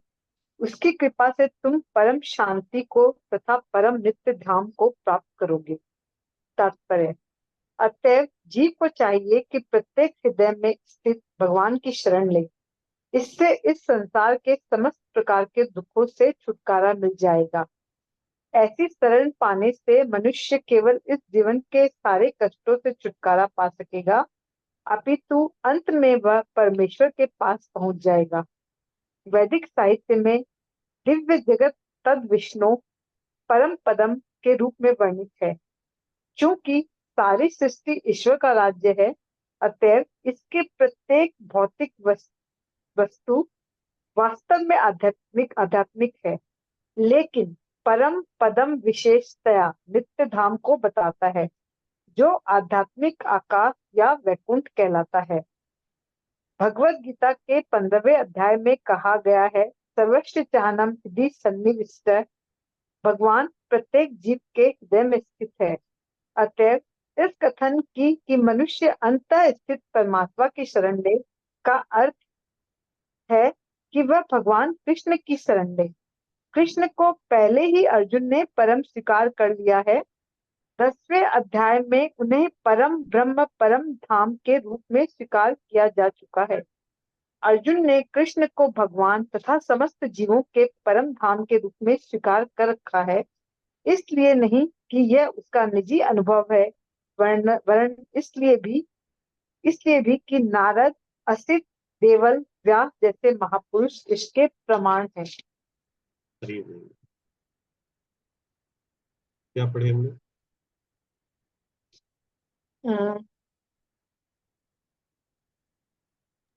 मतलब अपने मनुष्य को चाहिए कि वो सिर्फ अपने हृदय में स्थित भगवान की शरण ले, वो और उतना कुछ सोचे ही नहीं। कुछ भी करने के पहले वो सिर्फ ईश्वर को शरण ले, जो भी करे वो ईश्वर को सोच के उनको अर्पण करके करे, और तभी उसको वो ये करके करेगा तो क्या होगा कि वो जो उसके जो कर्म होंगे वो भौतिक इच्छा पर आधारित नहीं होंगे, जिसको हम लोग यहाँ पे बोला है कि संन्यास है। दूसरा, वो अगर उनके फल को भगवान को अर्पित कर देगा तो वो उसका फल का भागी भी नहीं बनेगा, उसको उसको फल को भोगने के लिए यहाँ रहना भी नहीं पड़ेगा, जिसको यहाँ त्याग बोलते हैं हम लोग। यहाँ इस चैप्टर में इसको त्याग बोला गया है। तो हमको इस चैप्टर में ये क्या बोल रहा है, संन्यास की सिद्धि इस चैप्टर का नाम ही है। तो मतलब हमको त्याग करना है, हमको संन्यास करना है। और संन्यास और त्याग मतलब ही है कि भौतिक इच्छा पर आधारित कर्म नहीं करना, और समस्त फलों के समस्त कर्मों के फलों को त्याग करके उसको भगवान को अर्पित कर देना। तो अगर ऐसा करेंगे तो इसका मतलब क्या, हम भगवान के लिए कर्म कर रहे हैं, भगवान के कोई उस कर्म का फल भी अर्पित कर दे रहे हैं, तो फिर हमको तो छुटकारा मिल ही जाएगा ना, क्योंकि हम तो ना करता है ना भोगता है। तो वो करेंगे तो फिर हम जो है ना ही हम कष्टों से भी छुटकारा मिलेगा, और हम भगवान के ये गोलक धाम में भी हम प्रवेश कर जाएंगे। और इसमें ये भी बोला गया है कि ये पूरी सृष्टि ईश्वर का राज्य है, और इसकी प्रत्येक वस्तु आध्यात्मिक है क्योंकि ईश्वर की है, लेकिन परम पदम विशेषतया नित्य धाम को बताता है, जो आध्यात्मिक आकाश या वैकुंठ कहलाता है। मतलब ये वैदिक साहित्य में बोला गया है कि सारी सृष्टि ऐसे तो है कि ये भगवान की, ऐसे आध्यात्मिक ही है इस जगत में भी, क्योंकि है तो ये भगवान की सृष्टि, ये जगत भी, ये भौतिक जगत भी। लेकिन जो नित्य जगत जो है वो भगवत वो गोलक धाम ही है। ये बहुत भगवान की रचना है, लेकिन ये टेम्पररी है, ये शाश्वत नहीं है। तो शाश्वत क्या है, जो नित्य क्या है, वो है वैकुंठ धाम ही है। तो वो वेदों में बोला गया, तो हमको जो है वहां जाना है, तो फिर हमको भगवान के अपने अंदर में स्थित ब्रह्मा भगवान की शरण ही लेनी है। हरे कृष्ण। हरि बोल। बहुत सुंदर। तो यहाँ पे देखिए बोल रहे हैं कि सब प्रकार से उसी की शरण में जाओ, क्योंकि इससे पहले हम लोग अभी क्या पढ़े, भगवान अर्जुन को बोले कि भी तुमको, क्योंकि भक्ति, मेरी भक्ति से ही केवल मुझ भगवान को यथारूप में जाना जा सकता है, और जो इस तरह से मेरी भक्ति करेगा वो मेरे परम धाम को प्राप्त करेगा, जो मेरे परम धाम को प्राप्त करेगा वो यहाँ से वापस कभी लौट के नहीं जाएगा। और जो ऐसा नहीं करेगा और अपने अनुसार कार्य करेगा, अपने आप को कर्ता मान के बैठेगा और मिथ्या आचार में कार्य करेगा, उसका विनाश होगा, विनष्ट हो जाएगा। इसका मतलब परम धाम को प्राप्त नहीं कर सकेगा। इसीलिए भगवान अब बोल रहे हैं कि तुमको क्या करना है, उसी की शरण में जाओ, यानी कि मेरी शरण में आओ, भगवान के शरण में जाओ, भगवान के शरण में आओ। भगवान के शरण में आओगे तो उसकी कृपा से तुम परम शांति को तथा परम नित्य धाम को प्राप्त कर सकते। परम शांति, और परम शांति कहाँ मिलेगा, परम नित्य धाम। परम नित्य धाम क्या है, वो वैकुंठ यानी आध्यात्मिक जगत, जो कि इस भौतिक जगत से परे है। और भौतिक जगत क्या है, आप सही बताया कि ये ब्रह्मांड है, और ये ब्रह्मांड क्या है, ये असंख्य ब्रह्मांड रेगुलर पैदा हो रहे हैं और भगवान के शरीर में समा रहे, पैदा हो रहे, समा रहे। और इस ब्रह्मांड में जब तक हम लोग रहेंगे, ये सारे टेम्पोररी है सारी व्यवस्था। और यहाँ पे अगर हम लोग भगवान को छोड़ के अपनी इंद्रिय तृप्ति में लग जाएंगे, और इसका ब्रह्मांड को पैदा ही भगवान इसलिए कर रहे हैं क्योंकि हमारी जो इच्छा थी, हम लोग तो वैकुंठ में ही थे, लेकिन हमने हट किया कि हमको भोग करना है। भगवान ने मना किया, फिर भी हम माने नहीं। जब नहीं माने तो हमारी इच्छा की पूर्ति करने के लिए भगवान ने भौतिक जगत की सृष्टि की। तो ये जो भौतिक जगत की सृष्टि हो रही है, असंख्य ब्रह्मांडों की सृष्टि हो रही है, और इसमें हमारे जैसे जितने लोग जो ट्रैफिक, वन वे ट्रैफिक के हिसाब से यहाँ आ रहे हैं, और आ रहे हैं तो इस टेम्पोररी जगत में दुखालयम अशाश्वतम, यानी कि ये भौतिक जगत दुखालय है और अशाश्वत है। आपने ठीक बोला कि भगवान क्या करते हैं, बोलते हैं ये भक्ति को, ये जो भौतिक प्रकृति है इसको मैं अनफोल्ड करता हूँ और फिर मैं फोल्ड करता हूँ, फिर मैं अनफोल्ड करता हूँ, फिर मैं फोल्ड करता हूँ। यानी कि जब जब हम लोग अनफोल्ड होता है तो हम लोग अपने एक्टिविटीज में लग जाते हैं। तो यहाँ पे जो फंसे हैं ये, तो यानी कि हमको कभी भी शांति मिल नहीं सकती है। तो अगर हमको शांति चाहिए तो इससे बाहर निकलना पड़ेगा, वापस हमको भगवत धाम जाना पड़ेगा, वैकुंठ में जाना पड़ेगा। तो इसलिए बोल रहे हैं कि भाई उसकी कृपा से तुम परम शांति को तथा परम नित्य धाम को प्राप्त कर सकोगे। उसके लिए बोल रहे हैं कि तुम भगवान के शरण में जाओ। और इसमें ये आया परमम पदम, परमम पदम का रेफरेंस लिए कि वैदिक साहित्य में भी बताया गया परम पदम, परमम पदम का मतलब वैकुंठ जगत। और यहाँ पे सर्वस्व चाहम हृदय सन्निविष्ट, ये भी यहाँ पे रेफरेंस लिए भगवान 15वां अध्याय में जो हम लोग पढ़े थे। तो इसको सर्वस्व चाहम हृदय सन्निविष्ट, इसका क्या मतलब हुआ, भगवान प्रत्येक जीव के हृदय में स्थित है, जो परमात्मा के रूप में बताए थे भगवान। तो वही बता रहे कि उसका हमको ध्यान करना है, भगवान का भक्ति में लगना है, भगवान की भक्ति में लग के हम लोग भगवत धाम को वापस जा सकते हैं। यहाँ से जन्म मृत्यु जरा व्याधि का ये जो साइकिल है, इससे हम लोग छुटकारा पा सकते हैं। तो उसके लिए हमको भगवान के शरण में ही जाना पड़ेगा, दूसरा कोई रास्ता नहीं है। 63 पढ़िए, नीतू तुम पढ़ेगी 63। हाँ पर इति ते ज्ञानम अख्यायतम गुरुवात गुह्यतरम मया विमृश एतत् अशेषेण यथा इच्छसि तथा कुरु। इस का मैंने तुम्हें गुरुतर ज्ञान प्राप्त बतला दिया, इस पर पूरी तरह से मनन करो और तब जो चाहो सो करो। भगवान ने पहले ही अर्जुन को ब्रह्मभूत ज्ञान बतला दिया है। जो इस ब्रह्मभूत अवस्था में होता है वह प्रसन्न रहता है, न तो शोक करता है, न किसी वस्तु की कामना करता है। ऐसा दिव्य ज्ञान के कारण होता है। कृष्ण परमात्मा का ज्ञान भी प्रकट करते हैं। यह ब्रह्म ज्ञान भी है, लेकिन यह उससे श्रेष्ठ है। कृष्ण परमात्मा का ज्ञान भी प्रकट करते हैं, यह ब्रह्म ज्ञान भी है, लेकिन यह उससे श्रेष्ठ है। यहाँ पर यशस्वी तथा कुरु, जैसी जैसी इच्छा हो वैसा करो, यह सूचित करता है कि ईश्वर जीव की यद कंचित स्वतंत्रता में हस्तक्षेप नहीं करता। भगवत गीता में भगवान ने सभी प्रकार से बतलाया है कि कोई अपनी जीवन दशा को किस प्रकार अच्छी बना सकता है। अर्जुन को उनका सर्वश्रेष्ठ उपदेश यह है कि हृदय में आसीन परमात्मा की शरणागत हुआ जाए। सही विवेक से मनुष्य को परमात्मा के आदेशानुसार कर्म करने के लिए तैयार होना चाहिए। इससे मनुष्य निरंतर कृष्ण भावनामृत में स्थित हो सकेगा, जो मानव जीवन की सर्वोच्च स्थिति है। अर्जुन को भगवान प्रत्यक्षता युद्ध करने का आदेश दे रहे हैं। भगवान शरणागत होना जीवों के सर्वाधिक हित में है। इसमें परमेश्वर का कोई हित नहीं। शरणागत होने के पूर्व जहाँ तक बुद्धि काम करे, मनुष्य को इस विषय पर मनन करने की छूट मिली है और भगवान के आदेश को स्वीकार करने की यह सर्वोत्तम विधि है। ऐसा आदेश कृष्ण के परमाणु प्रतिनिधि स्वरूप गुरु के माध्यम से ही प्राप्त होता है। हरि बोल। क्या पढ़े बोलो। इसमें यही है कि भगवान 9वां अध्याय में भगवान ने गुरुतम ज्ञान दिया था अर्जुन को,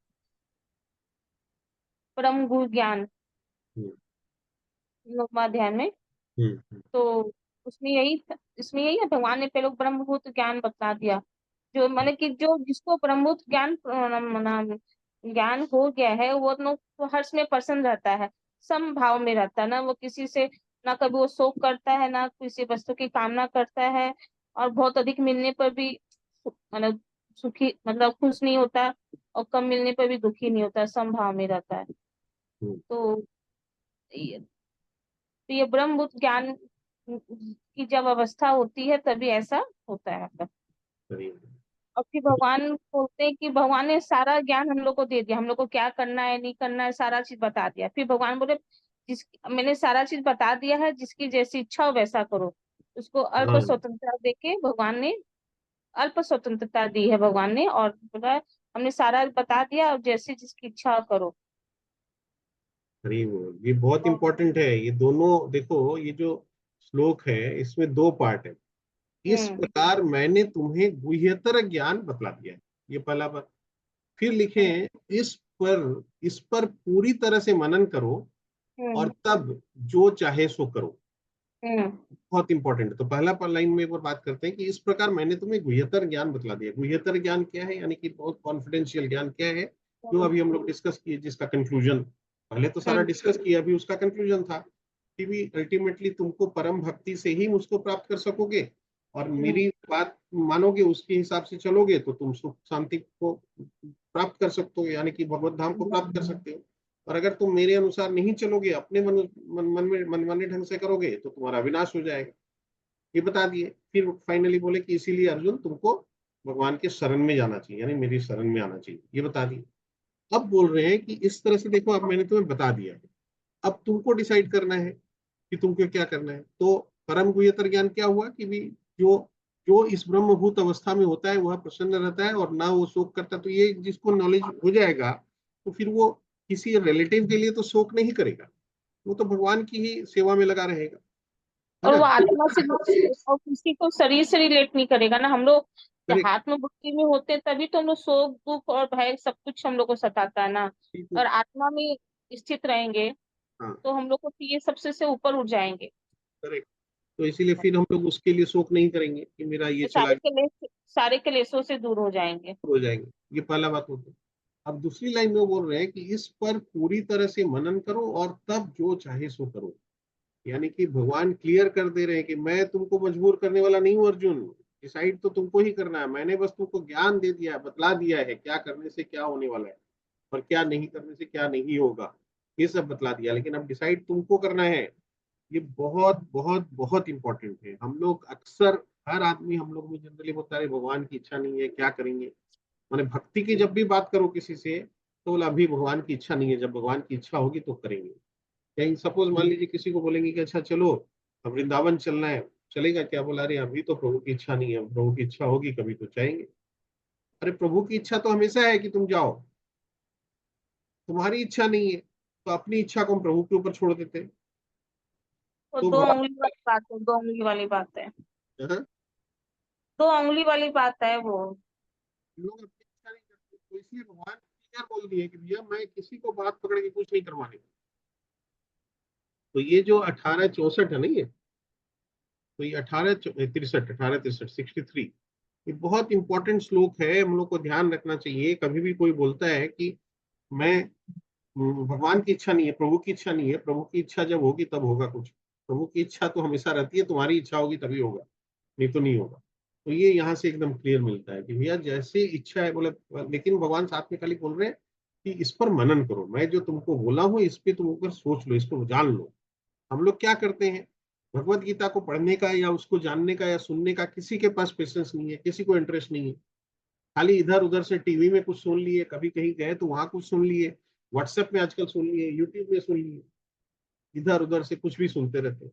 जो ऑथेंटिक नॉलेज यहाँ पे है वहां से सुनने का, क्योंकि उसको सिस्टमेटिक ढंग से पढ़ना पड़ेगा। भगवत गीता में हम लोग शुरू में पढ़ चुके कि इसको पढ़ने का भी एक रूल है, कुछ रूल्स हैं, उसको फॉलो करके भगवत गीता को अगर हम पढ़ेंगे तब हमको समझ में आएगा कि भगवान एक्चुअली बोल क्या रहे हैं। तो वो उसका फुर्सत किसी के पास है ही नहीं। तो इसलिए बोल रहे हैं कि इसको मनन कर लो, भगवान बोल रहे हैं देखिए। और इसीलिए इस बात को प्रभुपाद बहुत बहुत डंका बजा बजा के बोले पूरे वर्ल्ड में कि एक बार तुम इसको पढ़ लो, इसको जान लो, सुन लो, समझ लो यहाँ क्या बोला है, उसके बाद अपना डिसाइड करो। समझ में आ रहा है कितना इंपॉर्टेंट बात है कि भी एक बार खाली इसको मनन कर लो, सुन लो, ठीक से समझ लो, उसके बाद अपना डिसाइड करो ना, करना है कि नहीं करना है, फॉलो करना है कि नहीं करना है, मत करो, नहीं करना है तो ये बहुत इंपॉर्टेंट बात है 63 में। अब 64 हम लोग कर लेते हैं। और कोई पढ़ेगा 64? और कौन है? पारुल पढ़ेगी क्या? हाँ सर पढ़ते। पढ़ो। सर्व सर्वगुहं तमं भूय भुव शृणु शृणु मे मैं परम वच इष्टो सी में दृढ़मिति ततो वक्ष्यामि ते हितम। एक बार मैं पढ़ रहा हूँ, मैं रिपीट कर रहा हूँ। सर्वगुह्यतमं भूय शृणु मे परमं वच, सर्वगुह्यतमं भूय शृणु मे परमं वच, इष्टोऽसि मे दृढ़म इति ततो वक्ष्यामि ते हितम। ठीक है, पढ़ो आप। अर्जुन को, नहीं, यहाँ से पढ़ो। चूंकि तुम मेरे, पढ़ो। चूंकि तुम मेरे अत्यंत प्रिय मित्र हो, अतः मैं तुम्हें अपना, सर एक मिनट,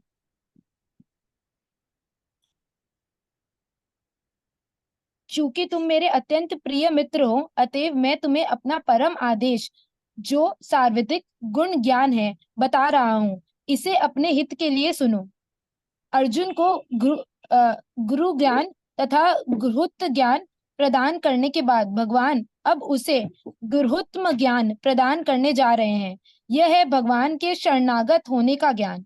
9वें अध्याय में उन्होंने कहा था, मन माना सदैव मेरा चिंतन करो। उसी आदेश को यहाँ पर भगवत गीता के सार के रूप में जोर देने के लिए दोहराया जा रहा है।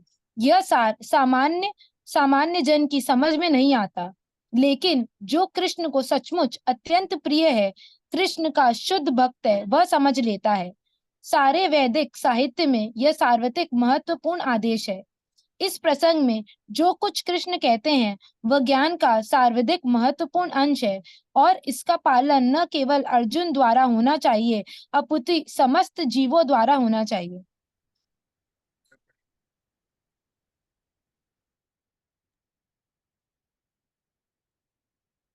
तो देखिए, चूंकि तुम मेरे अत्यंत प्रिय मित्र हो, अतएव मैं तुम्हें अपना परम आदेश।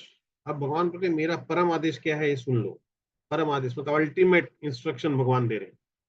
जो सर्वाधिक गुह्य ज्ञान है, सर्वाधिक गुह्य ज्ञान है, वह बता रहा हूँ। इसे अपने हित के लिए सुनो, अपने हित के लिए सुनो। साथ में भगवान ये भी बोल रहे हैं, तुम्हारे हित के लिए मैं बता रहा हूँ, मेरा हित के लिए नहीं। भगवान का हित नहीं है इसमें कुछ। बोले तुम, हमारा हित है उसमें, इसलिए हमको ये सुनना है। हमको ऐसा कुछ करेंगे तो भगवान को कुछ मिल जाएगा, हमको नुकसान हो जाएगा, ऐसा कुछ नहीं है। ये बता रहे भगवान। तो गुह्यतम ज्ञान, सर्वाधिक गुह्य मतलब गुह्यतम। तो यहाँ बोल रहे कि पहले गुह्य ज्ञान दिए, फिर गुह्यतर ज्ञान दिए, और फिर गुह्यतम ज्ञान दिए। तो मनीषा माता जब हम लोग जो थोड़ी देर पहले स्टार्ट किए थे ना, तो गुह्य ज्ञान में क्या था, ब्रह्म ज्ञान, यानी कि भगवान का ब्रह्म रूप में रियलाइजेशन। फिर गुह्यतर ज्ञान में क्या हुआ, भगवान को परमात्मा के रूप में रियलाइजेशन। यानी कि गुह्य ज्ञान में क्या था, सकाम कर्म, निष्काम कर्म, और फिर ज्ञान। उसके बाद गुह्यतर ज्ञान में क्या था, भगवान मैंने ध्यान योग, जिसमें परमात्मा के रूप में भगवान का रियलाइजेशन। और उसके बाद शुद्ध भक्ति का ज्ञान।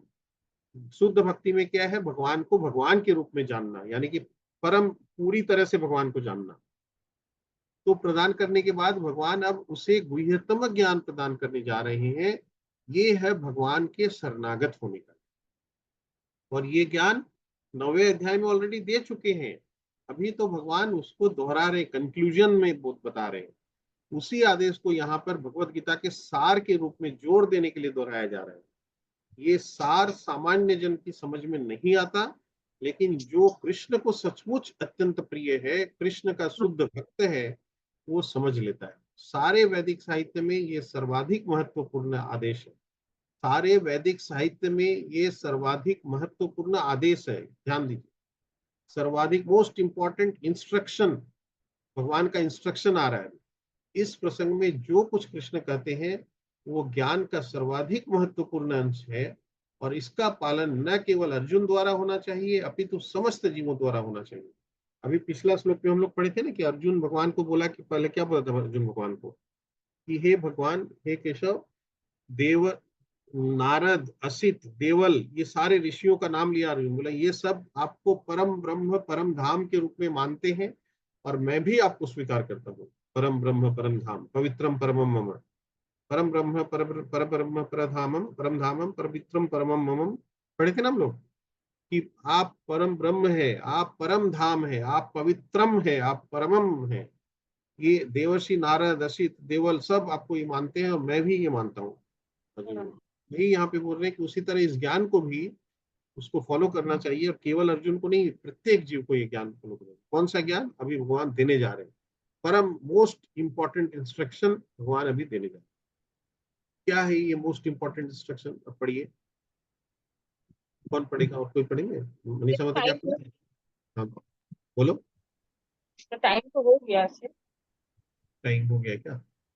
तो एक बार खाली इसको स्टार्ट कर लेते हैं, उसके बाद नेक्स्ट डे वापस कंटिन्यू करेंगे। 65 नंबर ना। हाँ 65। हाँ। मन्मना भव मद भक्तो मद्याजी माम नमस्कुरो मामे वैश्यसि सत्यम ते प्रतिजाने प्रियो असी में। सदैव मेरा चिंतन करो, मेरे भक्त बनो, मेरी पूजा करो और मुझे नमस्कार करो। इस प्रकार तुम निश्चित रूप से मेरे पास आओगे। मैं तुम्हें वचन देता हूँ, क्योंकि तुम मेरे परम प्रिय मित्र हो। तात्पर्य। Full guarantee. ज्ञान का पढ़ू क्या भैया? हाँ पढ़िए पढ़िए। हाँ। ज्ञान का गुह्यतम अंश है कि मनुष्य कृष्ण का शुद्ध भक्त बने, सदैव उन्हीं का चिंतन करे और उन्हीं के लिए कर्म करे। व्यवसायिक ध्यानी बनना ठीक नहीं। जीवन को इस प्रकार ढालना चाहिए कि कृष्ण का चिंतन करने का सदा अवसर प्राप्त हो। मनुष्य इस प्रकार कर्म करे कि उसके सारे नित्य कर्म कृष्ण के लिए हो। वह अपने जीवन को इस प्रकार व्यवस्थित करे कि 24 घंटे कृष्ण का ही चिंतन करता रहे। और भगवान की यह प्रतिज्ञा है कि जो इस प्रकार कृष्ण भावना में होगा, वह निश्चित रूप से कृष्ण धाम को जाएगा, जहां वह साक्षात कृष्ण के सानिध्य में रहेगा। यह गुह्यतम ज्ञान अर्जुन को इसलिए बताया गया क्योंकि वह कृष्ण का प्रिय मित्र है। जो कोई भी अर्जुन के पथ का अनुसरण करता है, वह कृष्ण का प्रिय सखा बनकर अर्जुन जैसी ही सिद्धि प्राप्त कर सकता है। ये शब्द इस प्रकार इस बात पर बल देते हैं कि मनुष्य को अपना मन उस कृष्ण पर एकाग्र करना चाहिए, जो दोनों हाथों से वंशी धारण किए, सुंदर मुख वाले तथा अपने बालों में मोर पंख धारण किए हुए सांवले बालक के रूप में है। कृष्ण का वर्णन ब्रह्म संहिता तथा अन्य ग्रंथों में पाया जाता है। मनुष्य को परम ईश्वर के आदि रूप कृष्ण पर अपने मन को एकाग्र करना चाहिए। उसे अपने मन को भगवान के अन्य रूपों की ओर नहीं मोड़ना चाहिए। भगवान के नाना रूप है, यथा विष्णु, नारायण, राम, वराह आदि। किंतु भक्त को चाहिए कि अपने मन को उस एक रूप पर केंद्रित करे जो अर्जुन के समक्ष था। कृष्ण के रूप पर मन की यह एकाग्रता ज्ञान का गुह्यतम अंश है, जिसका प्रकटीकरण अर्जुन के लिए किया गया क्योंकि वह कृष्ण का अत्यंत प्रिय सखा है। क्या पढ़े? तो हम लोग बहुत बार पढ़ते हुए आ रहे हैं, और यहाँ पे एकदम मतलब बार बार हमको यही बोला जाए कि जो भगवान का जो रूप है, उस रूप को मनन करो और अपने जीवन को उस प्रकार व्यवस्थित करो। हम क्या कर रहे हैं कि काम मतलब जब टाइम मिल रहा है अपना नित्य ये सब, जिसको हम अपना सोचते हैं कि अपने स्वधर्म का पालन कर रहे हैं, लेकिन हम स्वधर्म का पालन नहीं कर रहे, हम गृह मेधी बन जा रहे हैं, हम गृहस्थ नहीं बन जा रहे हैं। भगवान बार बार बोलते हैं हमको गृहस्थ बनना मतलब कि हम अपना स्वधर्म का पालन करें, लेकिन उसको भी इस तरह से करें कि उसमें हम भगवान को न विस्मरण करें, उसको उस तरह से जोड़े कि जिसमें हर जगह वो जुड़ा रहे। जैसे कि वही बोले कि जब भोजन बना रहे हैं, जो गृहिणी का धर्म है कि भोजन बनाना, तो इसका मतलब यह नहीं है कि वो अपना बस भगवान का जब भोजन बना रही तब उसको भगवान से कोई मतलब नहीं है। वो भगवान को मन करके भगवान के लिए भोजन बना रही, उस तरह भोजन बनाए। या हम जो घर बना रहे हैं, तो हम घर में जब बनाते हैं सबसे पहले सोचे कि कृष्ण कहाँ बैठेंगे, वो हम करें। तो हम जो भी काम करें, या अगर आप व्यापारी हैं तो आप उस काम को उससे करें कि कि उसका मान लीजिए कि उससे जो धन अर्जन होगा, उससे कृष्ण को हम कैसे कृष्ण भावना में किस प्रकार प्रचार करें उससे उसका, और उस धन को मतलब कृष्ण भावना के प्रचार में लगाएं, इस तरह हम सोच सकते हैं। और या फिर अपना जो व्यवसाय है या प्रोफेशन है उसको भी इस तरह करें जिसमें कि हम सोचे कि हमारे भगवान के भक्तों की सेवा हो, क्योंकि भगवान उसको ही ज्यादा प्रिय मानते हैं जो उनके भक्तों को की सेवा करता है। भगवान के भक्त मतलब भगवान जो ये हम जो एक पूरे लिविंग बींग्स हम जो भी है, हम सभी तो भगवान के संतान है ना। तो भगवान को प्रिय तो सभी होंगे, जो भक्त वो ज्यादा प्रिय होता है, लेकिन भगवान को तो सिर्फ भगवान तो जैसे हम एक माता पिता के जब संतान होते हैं तो हम अपने भाई बहनों की के बारे में सोचेंगे, तो हम अपने माता पिता के प्रति अपने कर्तव्य का पालन करते हैं। वैसे ही हम जब अपना ये बिजनेस करें तो हम ये सोचे किसी का नुकसान ना हो, क्योंकि जिसका भी नुकसान करेंगे वो भगवान का ही उनके अंशी का ही अंश है। तो इस तरह अगर हम जब करेंगे तो ये थोड़ा सिस्टम ही सही हो जाएगा, तब कहीं भी आपका किसी को कष्ट होगा ही नहीं अगर हम भगवान को मनन करके काम करें। आज जो इतनी डिस्पैरिटी ऑफ इनकम है या फिर जो भी तरह का हम ये हिंदू मुस्लिम या कास्टिज में इतना जो हम सब चीज करते हैं, ये सारे बातें शरीर से होके उत्पन्न होती है। ये सारे डिफरेंसेस रहेंगे ही नहीं अगर हम भगवान को केंद्र में रख के कार्य करें।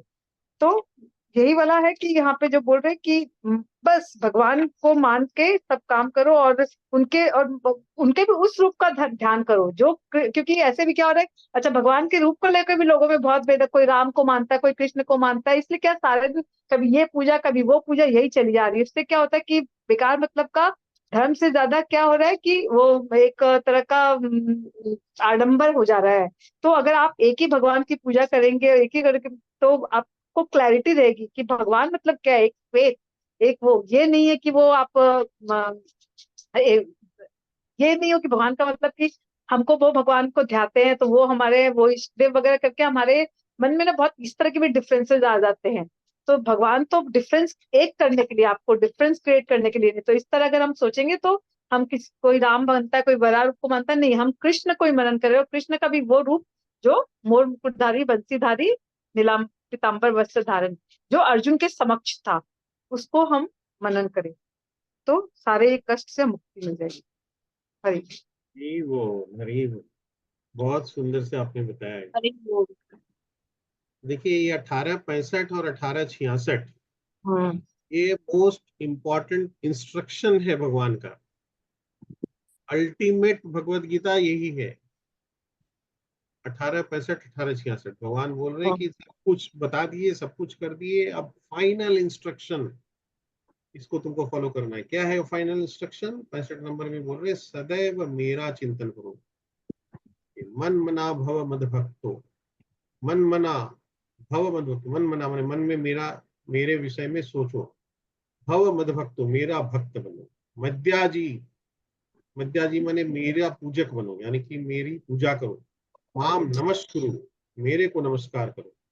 तो मेरा चिंतन करो, मेरा भक्त बनो, मेरी पूजा करो, मेरे को नमस्कार करो। पहले अभी हम लोग थोड़ी देर पहले याद किए थे, क्या था भगवान बोले थे, यत करोसी यत अस्नासी यत जुहोसी दधाची। बोले जो कुछ करते हो, जो कुछ खाते हो, जो कुछ यज्ञ करते हो, सब मुझे अर्पित करके करो, जो कुछ ध्यान देते हो सब मुझे अर्पित करके। यहाँ भगवान बोल रहे हैं मेरा चिंतन करो, मेरे भक्त बनो, मेरी पूजा करो, मुझे नमस्कार। किस प्रकार तुम निश्चित रूप से मेरे पास आओगे, मैं तुम्हें वचन देता हूं, क्योंकि तुम मेरे परम प्रिय मित्र हो। भगवान कमिट कर रहे हैं, एकदम कमिटमेंट है भगवान। तो हम लोग को बस यही करना है कि मत चिंतन मैंने मेरे चिंतन करो, मेरे भक्त बनो, मेरी पूजा करो, मुझे नमस्कार। और उसके लिए जो माता जी आप जो सेकंड पैरा वाला जो डिस्कशन किए, बहुत सुंदर कि भाई भगवान को एक ही रूप में, भगवान का ओरिजिनल रूप जो हमको बता दिया गया, उसी रूप में भगवान का ध्यान करो। फर्क कुछ नहीं है, भगवान का ही एक्सपेंशन है, भगवान का ही अलग अलग रूप है, लेकिन एक रूप में भगवान का ध्यान करो, ताकि हम पूर्ण एकाग्र चित्त होकर भगवान का ध्यान कर सके, ताकि हम भगवान को ब्रह्म के रूप में नहीं, ताकि हम भगवान को परमात्मा के रूप में नहीं, बल्कि हम भगवान को भगवान के ओरिजिनल रूप में पूरी तरह से जान सके, पूरी तरह से भगवान को समझ सके। वो तो भूमिका में तो है ही है, लास्ट लास्ट वाला पेज में, एकम शास्त्रम देवकी पुत्र गीतम, एको देवो देवकी पुत्र एव, एको मंतस्य नमामि यानी कर्म प्रियकम तस्य देवस्य सेवा। आज के युग में लोग एक शास्त्र, एक ईश्वर, एक धर्म तथा एक व्यक्ति के लिए अत्यंत उत्सुक है। अतः एकम शास्त्रम देवकी पुत्र गीतम, केवल एक शास्त्र भगवत गीता हो जो सारे विश्व के लिए हो। एको देवो देवकी पुत्र एवं, सारे विश्व के लिए एक ईश्वर हो, श्री कृष्ण। एको मंतस्त नमामि यानी, और एक मंत्र, एक प्रार्थना हो, उनके नाम का कीर्तन, हरे कृष्णा कृष्णा कृष्णा हरे हरे, हरे राम राम राम हरे हरे, कानन एकम तस् देवस्य सेवा, और केवल एक ही कार्य हो, भगवान की सेवा। हरी का बोल। महत्व में भूमिका का लास्ट वाला पेज में। एकदम सही है, क्योंकि क्या हो रहा है कि कभी ये पूजा है कभी वो पूजा है, और उस पूजा के नाम पे इतने पंडाल बन जाएंगे, इतना सारा मतलब ये लाउड स्पीकर बजने लगेंगे, ये कितना आडंबर करके, आई मीन पूजा के नाम पे एंटरटेनमेंट होने लग गया एकदम। तो ये हाँ, बहुत जरूरी है, इसलिए पूरा टाइम पूरा साल यही चलता रहता है। देखिए भगवान क्या बोले अभी 64 नंबर में, भगवान क्या बोले अर्जुन को कि मैं तुमको जो बता रहा हूँ, फाइनल हम्म दे रहा हूँ, वो तुम अपने हित के लिए सुनो। बोले ना कि जो कुछ करना है, जो सारा समझ के इस पे मनन करो, और फिर जो चाहे सो करो, अपने हित के लिए करो। यानी कि हम लोग को अपने हित में, हमारे अपने हित में ये है कि हम भगवान का इस इंस्ट्रक्शन को फॉलो करें। और वो हम्म भगवान का इंस्ट्रक्शन क्या है? मत मनमना भव तो मध्याजिमाम नमस्कुरु। ठीक है ना, मेरा भक्त भैया होगा। ये गीता तो आज से इतना साल बरस पहले, तो तब भी इस तरह का ये सब स्टार्ट हो गया था। लोग कोई इसको मान रहा है, कोई इसको मान रहा है, मतलब ये, क्योंकि भगवान तभी ने ये सब क्वेश्चंस एड्रेस किए हैं, क्योंकि उनको बेसिकली भगवत गीता क्या है कि भगवान जान रहे हैं कि ये जो जब इस तरह की समस्याएं लोगों के जीवन में आएंगे, जब उनको उत्तर खोजेंगे, तो ये उसका ही तो वो एक हमारे लाइफ का मैनुअल दे रखे है भगवान एक तरह से हमको, आर्ट ऑफ लिविंग। तो मतलब ही कुड फोरसी कि ये सब तरह की प्रॉब्लम्स आएगी, तो उस समय स्टार्ट हो गई होंगी, उस समय भी आज से 5000 पूर्व, जब भगवान कृष्ण ने कुरुक्षेत्र के मैदान में ये उपदेश दिया था। हाँ, वो तो हाँ भगवान है, वो तो समझ ही मतलब। हाँ, देखिए द्वापर युग के अंत में भागवतम की कथा हुई ना। हम्म। क्या नाम उनके, व्यास देव जी ने क्या नाम, सुखदेव गोस्वामी ने सुनाया परीक्षित महाराज को। तो वो कब कब सुनाया था? द्वापर का अंत हो रहा था और कली का आरंभ हो चुका था, मतलब कली आ गया था ना, हम्म, उस समय सुनाए थे। और भागवतम के आखिरी जो स्कंद है, 11वां 12वां स्कंद में, वो तो कली का पूरा वर्णन किया हुआ है उसमें कि कलयुग में क्या होगा। तो आपने जो बताया ना कि कलयुग में, तो ये बोला हुआ है भागवतम में कि कलयुग में कि कलयुग के लक्षण क्या होंगे। तो भगवान का नाम किसी को सुहाएगा नहीं, लोग खाली तर्क खोजेंगे, कुतर्क देके कैसे भी करके उसको डिफीट करने की कोशिश करेंगे। इस तरह के हम लोग के सब टेंडेंसी होंगे। तो इसीलिए वो ज्ञान उस समय दे दिया ऑलरेडी। तो वहां तो बोला वही है कि कली में ये सब होने वाला है, और ये होना ही था। तो इसीलिए हम्म लाखों में एक है जो भगवान बोले कि जो इसको सुनेगा, और उसमें से भी कोई विरला ही होगा जो मुझे प्राप्त कर सके। ये तो हम्म बहुत सौभाग्य से, माने जो जिसको ये भाग्य नहीं होगा, उसको भगवान का सत्संग ही नहीं मिलेगा। हम्म तभी तो ये हो रहा है ना कि आज मान लीजिए इतने सालों से हम लोग भी मान लीजिए चर्चा कर रहे हैं, तो कितने लोग हैं? 5 लोग 6 लोग ही है ना। हाँ, वो तो है। तो लोगों को, अच्छा हर आदमी बोलता है कि हाँ इंटरेस्ट बहुत है, अच्छा बहुत है, सुनना चाहिए, लेकिन टाइम किसी के पास नहीं है। तो सुना अपने ही नहीं ना भैया, नहीं तो कितना साइंटिफिक है कि जितनी तरह की बातें हम अपने लाइफ में अपने मन में क्वेश्चन करते हैं, सारे के सारे इसमें ऑलरेडी डिस्कस्ड, हम तो ये बोलते हैं। सारी तरह की बातें जो हम लोग ये आजकल जब उगता है, तो ये क्या इतना इतना पूजा ये वो, तो सारी बातें इन्होंने अपने आप में, कि इस रूप का मत सोचो, एक ही रूप सोचेंगे तो हम एक ही पूजा करेंगे, इतनी पूजा करेंगे नहीं, ये तो कभी मतलब गजब है। तो सारी बातें हैं यहाँ पे। देखिए बोलते हैं ना कि हम लोग को बाकी सब चीज के लिए फुर्सत है, इसी के लिए नहीं है। जबकि भगवान क्या बोल रहे हैं कि अपना लाइफ को भी इसी तरह से ढालो कि ताकि हम्म इसको छोड़ो नहीं। हम लोग क्या करते हैं, सब कुछ करके कभी कोई समय मौका मिल गया, समय मिल गया, तो भगवान के हम्म बारे में कुछ सोच लिए, नहीं तो वो भी नहीं मिला। तो हो सकता है 2 4 6 महीने में, 1 साल में, 2 साल में कभी फुर्सत नहीं मिल रहा है। कई लोग बोल रहे हैं 4 साल 5 साल 6 साल हो गया, अभी भी उनको फुर्सत नहीं मिला कि एक बार कुछ ज्वाइन कर ले। मतलब उनकी ज्वाइन करने की इच्छा है, लेकिन ज्वाइन करने का टाइम नहीं मिल रहा उनको 5 साल से एक बार भी। और कोई है कि इस सप्ताह में मान लीजिए एक दिन की भी, अच्छा इस सप्ताह में एक दिन संडे को मेरे को तो भैया इसमें जाना है, ये करना है। तो कहने का मतलब कोई भी चीज, चाहे कहीं भी किसी से भी जुड़े हो, चाहे कोई मंदिर से जुड़े हो, कोई दूसरी कोई संस्था से जुड़े हो, या अपना ही बैठ के घर में पढ़ रहे हो, जो भी कुछ कर रहे हैं, तो उसको अपना लाइफ का पार्ट बनाना पड़ेगा ना। वो नहीं बना पा रहे, प्रायोरिटी में नहीं आ पा रहा है कि भी इसको हमको प्रायोरिटी में रखना हो। तो इस तरह से देखिए कितना सुंदर कंक्लूजन भगवत गीता का है जो हम लोग अभी पढ़ रहे हैं। और अभी 66 बाकी, तो फाइनल इंस्ट्रक्शन 1865 1866, हम लोग 1865 अभी कर लिए। नेक्स्ट एक बार इसको रिपीट करके फिर 1866 में जाएंगे, ठीक है ना? हरे कृष्ण। तो आज हम लोग यहीं पे रखते हैं। हम्म, हरे कृष्णा। हरे हरे कृष्ण। आज के आनंद की जय। जय। श्रील प्रभुपाद की जय। संदीप हरे जी, संदीप जी, राम राम, बोलिए। राम राम राम राम। पारुल, अभी क्या है, हम लोग अभी मान लीजिए कि अब खत्म करने मैंने भगवत गीता अपना कंप्लीट हो जाएगा 1-2 सप्ताह में। हम्म, उसके बाद हम लोग क्या करेंगे संदीप जी? अभी पूरा एक बार इसको रिपीट करेंगे। रिपीट कैसे हम्म, करेंगे? एक एक चैप्टर को पकड़ के रिपीट करेंगे कि इस चैप्टर में क्या है, एक दिन मान लीजिए कर लिए, फिर दूसरे में और सेकेंड चैप्टर में क्या है, तो चैप्टर वाइज रिवीजन करेंगे। और उसको क्या करेंगे, हाँ, एलोकेट कर देंगे कि भैया पहला एक दिन मान लीजिए, अगला संडे को सपोज आप कर रहे हैं, उसके अगला संडे को पारुल कर रही है, उसका अगला संडे को मनीषा माता जी कर रही है, ऐसे करके हम लोग इसको रिपीट करेंगे। देखो हमको तो आप एलोकेट करना मत, क्योंकि हाँ। हम पढ़ा नहीं है गीता, सही बोले, हम तो आपका सुन रहे हैं, वही वही सीख रहे हाँ, हैं, तो इसलिए मेरे लिए फिर पढ़ना टफ हो जाता है। ठीक है ना, लेकिन अपने जो डिस्कस कर रहे हैं तो थोड़ा थोड़ा करके कर ही रहे हैं ना, इतना धीरे धीरे कर रहे हैं आराम से, कोई वही हड़बड़। बोल रहे हैं, हम तो आपका सुन के गीता ज्ञान ले रहे हैं, सही बोले तो, नहीं तो हम तो पढ़े ही नहीं आज तक। तो वो सब पढ़िएगा क्या है, ये हम आपको भिजवाते हैं भगवत गीता सबसे पहले। आपके पास भगवत गीता होगा ही नहीं, ये वाला जो हम लोग पढ़ रहे हैं, तो पहले तो हम आपको हाँ ही भिजवाते हैं।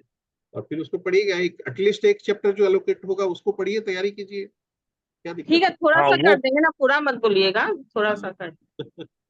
तो बीच एक बीच में तो एक आदमी बोल ही देता है मतलब। चेष्टा जरूर, चेष्टा तो करनी है, बस चेष्टा ही करनी है अपने को, और क्या। वही बात। एक चैप्टर अपने एलोकेट करेंगे एक एक जन को।